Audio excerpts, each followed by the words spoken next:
आमने सामने की भुजाएं समांतर होती है उसे समांतर चतुर्भुज कहते हैं। समांतर चतुर्भुज ये है कि जैसे कि एक चतुर्भुज है, मान लीजिए दिख रहा है जी। अब इस चतुर्भुज के आगे क्या जुड़ा हुआ है? समांतर।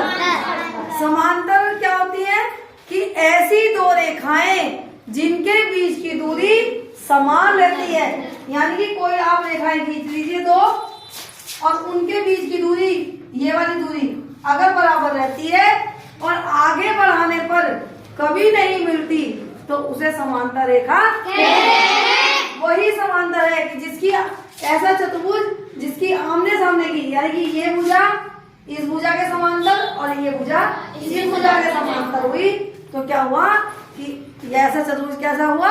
समांतर चतुर्भुज। इसमें मान लीजिए इस चतुर्भुज का नाम रखते हैं A B C D.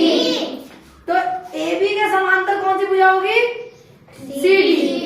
A B के समांतर क्या भुजा होगी? C D. समांतर सी डी। और ए डी के समांतर कौन सी भुजा होगी? B C. ए डी के समांतर कौन सी भुजा होगी आपकी? B C. मैंने आपको बता दिया समांतर का चिन्ह कैसा होता है? दो सीधी रेखाएं। कैसी होती है? दो समांतर का चिन्ह कैसा होता है? दो सीधी रेखाएं। क्लियर हो गया? मान लीजिए आपका ये चतुर्भुज है, देखिए मैं डेमो से दिखा देती हूँ। ये आपका क्या है? एक चतुर्भुज। और इस चतुर्भुज को आप ऐसे कर दीजिए, थोड़ा सा कर दीजिए तो ये रेखा दिख रही है आपको जी।